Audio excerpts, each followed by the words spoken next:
Hi, today I'm joined with Joe Norris, who now is not just a sports betting tipster, but he's going to be an author. He's authoring a book called Life in the Day of a Sports Betting Tipster. So, Joe, the first question is why have you decided to write a book called Life in the Day of a Sports Betting Tipster? Yeah, so I thought it's a good chance, really, just to document the roller coaster that is betting. I mean, the amount of ups and downs that you get, um, when you're having a bet, I just feel like it would make some good reading. Um, Obviously, there's some good aspects to it, like sort of like it's not all positive. It's not all sunshine and rainbows. You got to manage the losing streaks, and obviously your temperament is obviously massive. And then I also touch on a lot of things like feedback that I get from people on a daily basis. Um, Obviously, you sort of always see the negative comments more than the positive comments, and just how I sort of cope with it and how I get on with it. Really, yeah. Yeah, I mean, I think it's just humans in general when they're having a bit, let's say, of a losing streak, or they don't like a specific steak at a restaurant, they jump on straight away and giving it a 1 star review. Where you might have had a nice steak, and they very rarely go out the way to leave a 5 star review Yeah. at times. So I can see why the Twitter trolls and the internet trolls come out to see when you've had a few losers. Yeah.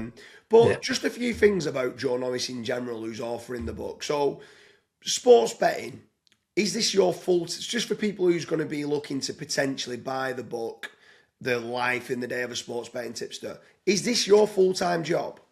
Yeah, of course. Yeah, I wouldn't be able to do it if it wasn't a full time job. I feel like it is an all or nothing thing. You can't treat betting as a part time thing.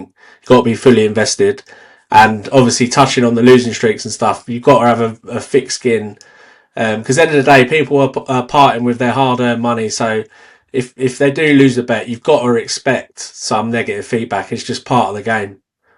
Yeah, for sure. Now, obviously, you're providing daily horse racing tips and also football tips. So, for anyone who's watching this, like, what do you know about football? Have you played football before? Like, what makes you a professional gambler on, let's say, football specifically? Have you played it before the game? Yeah, so yeah, I was still playing up until a couple of years ago. Um, Not at an amazing level, but at a respectable level. Yeah, I would say like football was my early passion when I was younger, and then as I got older, racing sort of took over.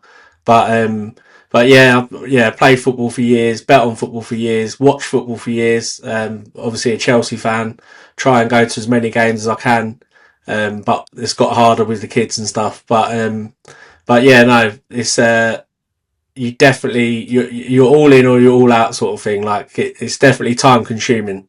Do you support Chelsea to keep you, like, for stoicism, to, like, practice ill fortune? Because it must be a torture going watching them play football. Do you know what? I would normally give you stick back on this, but it has actually been depressing watching them recently. Just it's the style of football they're playing is just Yeah. awful. Yeah. And then what about horse racing? Have you always been into horse racing? Do you study the form for every race that you're providing tips for? Yeah, I would say from sort of when I finished school, really, like around sort of 16, I started getting into it, going to watch it, and then obviously, yeah, betting on it. And then it just became more and more regular. You sort of have your set big meetings that you go to every year, and then it just seemed to add to them each year. We're sort of going to more and more racing now. And then, so obviously you've got kids, and I'm going to be pretty harsh on this, right? And because I want you to swear down on your kids' life. Do you genuinely want the punters that follow your tips to win? Without a doubt, I wouldn't be doing what I'm doing if I didn't. Like that for me, that is like the key to it. Like when I get a message from someone and they say, I've backed your double today. You've won me sort of like 80, 90 quid off a tenner. I think like absolutely brilliant. Like to me, it's that feeling of someone else winning off your tips. Sometimes it's better than winning money yourself. I'll go as far to say that. Yeah, and the reason why I want you to just swear in your kid's life, which I don't normally like saying and stuff like that, is to make certain that people understand that you actually want the punters to win. Power to the punters. You want the punters to win. Yeah. Because there is certain tipsters out there, and don't get me wrong, within Get Your Tips Out and stuff like that, which is one of the brands of what you own, they do get certain sponsorship deals from bookmakers, like racecourses do. You also get paid from racecourses as well to go to the events and shoot videos to promote horse racing, let's say, as a sport. But I Yeah. wanted to make people understand that if they are following any of your tips, that you genuinely are wanting them to win. It's not to earn a little bit of affiliate commission or anything like that out of them. You No. generally want power to the punters. No, without a doubt. Like that's obviously all. We said about if you go on a losing streak and you get some abuse, that's normally the first thing people reach for. They say, oh, you're an affiliate. You don't really care about the punters.